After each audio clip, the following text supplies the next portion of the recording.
المعرض الدولي الثاني للصناعات الدفاعية إيدكس 2021. شركات عالمية لعرض أحدث المنظومات الدفاعية على مستوى العالم في الفترة من 29 من نوفمبر 2021 وحتى 2 ديسمبر 2021 بمركز مصر للمعارض الدولية تحت رعاية السيد الرئيس عبد الفتاح السيسي رئيس الجمهورية القائد الأعلى للقوات المسلحة. تزامنا مع منتدى القوات الجوية المصرية الدولي الأول في 28 من نوفمبر بمشاركة أكثر من 60 دولة من مختلف دول العالم. المعرض الدولي الثاني للصناعات الدفاعية إيدكس 2021.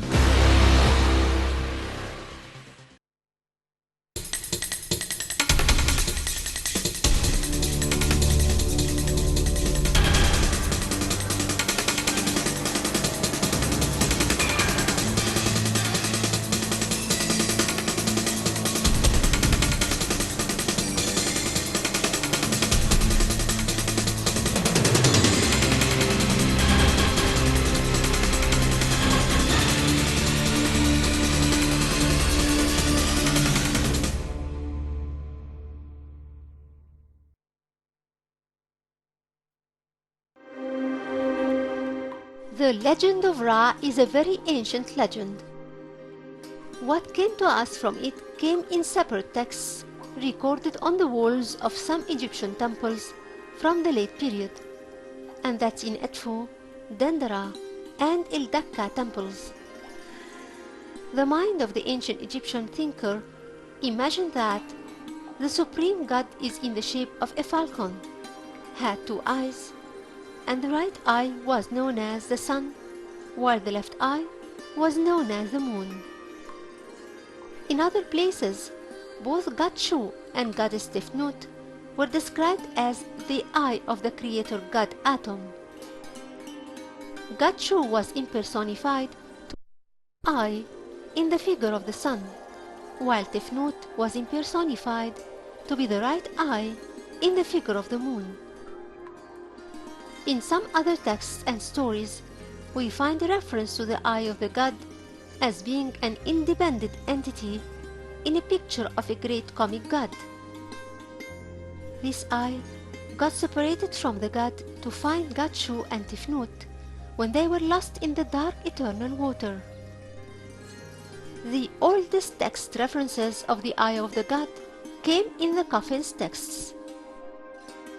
A mythology states that Ra sent his eye in a mission to Nubia, or it was upset with him, so it went away, and that the eye was upset after it came back from that mission, and that's for the existence of another eye that grew and took its place.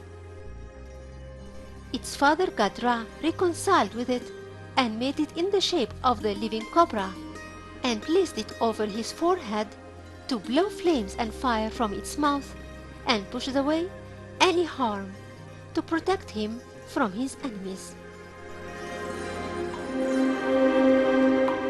In what's known as the legend of fetching the Far One, and recorded on the walls of the late period temples, the one that was meant by it is the eye of Ra, and his daughter in her many different forms, Tefnut, Hathor, and Sekhmet, and they were all represented in the form of a lioness who is strong and sharp-sighted and fast in attacking the enemy. The origin of this legend goes back to ages much older, during the era when the gods ruled, and Ra sat on the throne and ruled gods and humans. It is said that his daughter Tefnut or Hathor became angry for some reason and went away far from the land of Egypt until she reached the far south of Nubia, and there she took the form of a lioness who is fearful and bloodthirsty and always arouse panic and horror into animals and people when flames fly out of her eyes. The legend continues to say that Ra became soft again with his daughter, or he needed her power and strength in protection from his enemies, and thus he sent God Jehuti and Shut to her to persuade her and bring her back. So they were disguised in the shape of a monkey looking for her, and after finding her, they tried to win her by describing the beauty of life in Egypt and the abundance of offerings and heaven compared to the arid life in the desert of Nubia. After God Ra succeeded in persuading her, Tefnut returned back, accompanying musicians and monkeys from Nubia. The Eye of the God was connected with a number of mythologies and other events, like the legend of the destruction of mankind.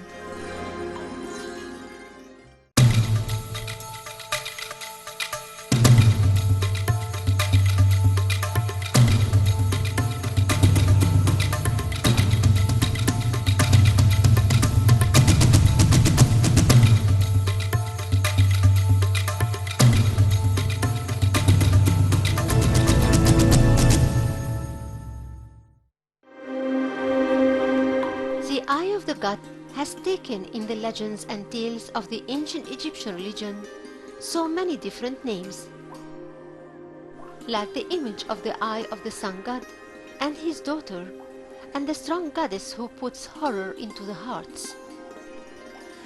Among these names, Tefnut and Sekhmet and Hathor. The eye was connected with a number of other gods, for there is a pointing out to the eye of Horus and the eye of Ra Atom. In the legend of the defeat of god Apophis, there is a representation of the most important danger that threatens the daily journey of the sun in the morning and at night. The events of that struggle are represented in destroying the worst enemy of the sun, which is Abeb or Apophis, and they are shown basically in a number of religious books from the Old Kingdom, which pictures are shown on the walls of the tombs of the Valley of the Kings, like the Book of the Night and the Book of the Day, and the Imidwat and the Book of the Gates. Abeb was known in these books by a number of names, including the one with the ugly face, and the vicious lizard, and the rebel and the enemy. The huge snake Abeb or Apophis intercepts the sun boat in its daily journey, which is a threat to the stability of the universe and life in general. The oldest pointing to the snake Apophis goes back to the first intermediate period, was in the tomb of one of the rulers of El Mahalla. It was mentioned under the name the Beach of Abeb, which is a great challenge facing the sun boat in its trips.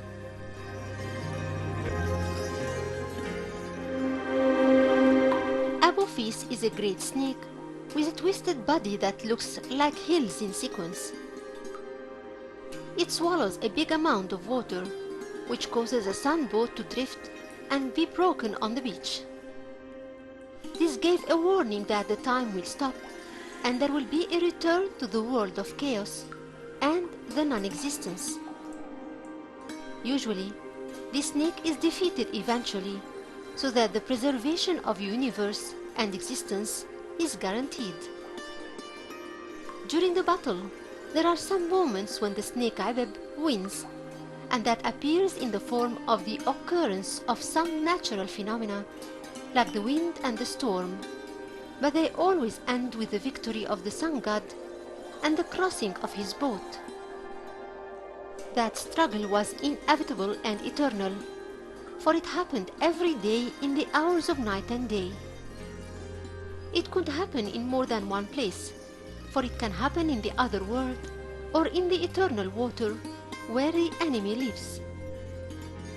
In some of the segments of the Coffin's texts, there is a mention of expelling the snake Abeb and pushing it away from the path of the sun and its boat, where he gets tired and his body is raptured by using magic.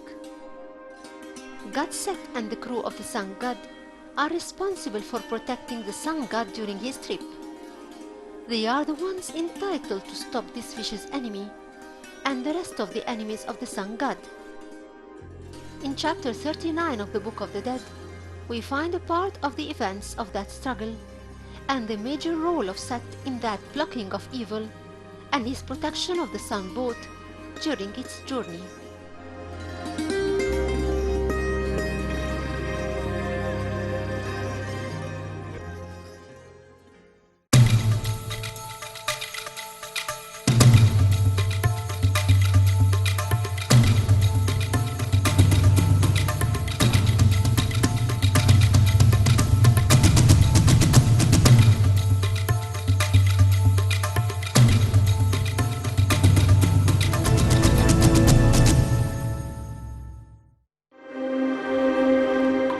Legend of the struggle between Horus and Set, in the papyrus of Chester Beatty, Set claimed that he stood daily at the front part of the Sun boat to block the attacks of the snake Apophis, saying, "About me, it's me, Set, the one with the great power among the Eneids.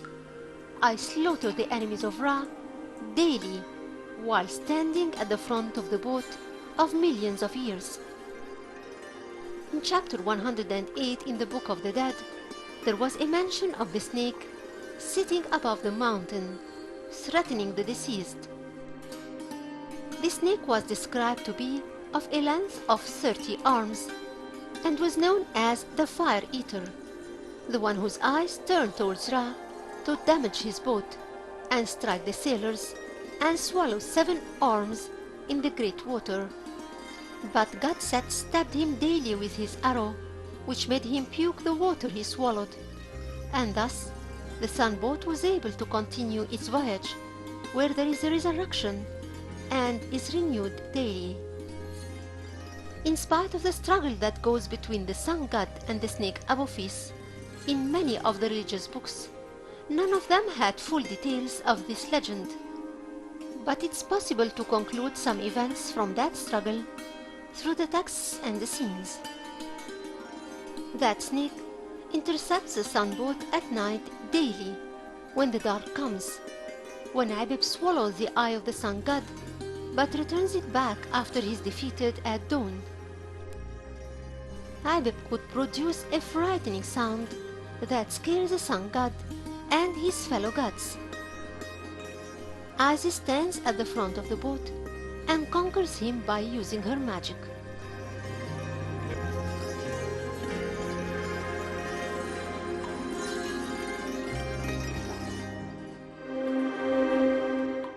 In the religious book of the Imidwat, the sun is born within the body of the big snake that surrounds the world and known as the one that bites its tail. For the Sun boat enters before dawn through the snake tail to pass across the body and the spinal column of the snake. Then it comes out in the end from its mouth, and the dead accompanying its trip, and it's a process that reflects the time subsequence and the infinite eternity, and the continuity of life in a continuous circle of life and death, locked within the body of that huge snake, the symbol of infinity which bites its tail. There is another tale of its being born in the figure of a small calf, born of the cow of the sky. It grows during the day until it becomes a bull to inseminate his mother, the sky cow, which in turn give birth to him in the new day. The newborn Sun God was pictured in the shape of a young calf according to the walls of the tombs of Deir el-Medina from the time of the New Kingdom, like the tomb of Sen Nejem and Eri Nefer, and in some of the papyri of the 21st dynasty.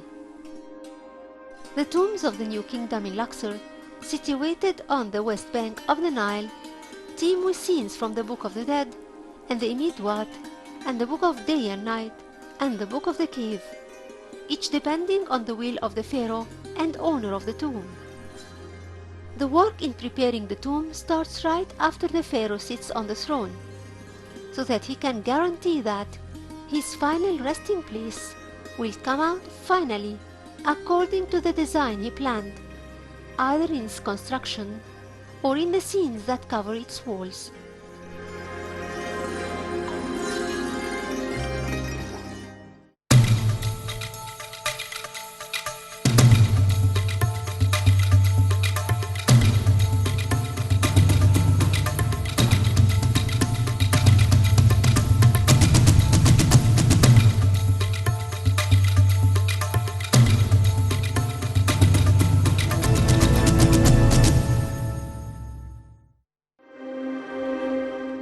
On the ceiling of the tomb of King Ramesses VI, there is a scene of the birth of the sun that represents the last hour of the Book of the Night. So we see a representation of the body of goddess Nut that represents the sky, where the trip of the sun god passes. In particular, we find in between the legs of goddess Nut, in the last hour of the book, there is a representation of three groups or rows, where there is a representation of a scarab lying over an altar that takes the shape of the Khat sign, based over a raft. On the right there is a child with his finger in his mouth, and above him is a scarab represented below the sign of the sky Bet.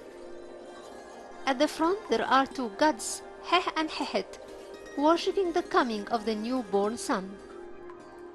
In the middle row, there is a representation of two boats, representing the night boat and the day boat, sailing above Nun. Inside each of them, there are some divine symbols, and in front of them a long text describing the scene. In the third and final row, close to the feet of goddess Nut, we find both Isis and Nebet-Het exchanging the sun disk to transport it from night to day. After the sun is born, it passes through the gate of the eastern gate of the sky, the gate that's known as the Gate of the Eternal Water in the Pyramids texts. And that's when there was a belief that descending to the world of chaos and being submerged in the water of Nun is washing and being purified in the place from which it rose in the beginning of creation. There are other tales of the birth of the sun god, like the birth and rejuvenation of the sun god in the 12th hour of the Emid-Wat book.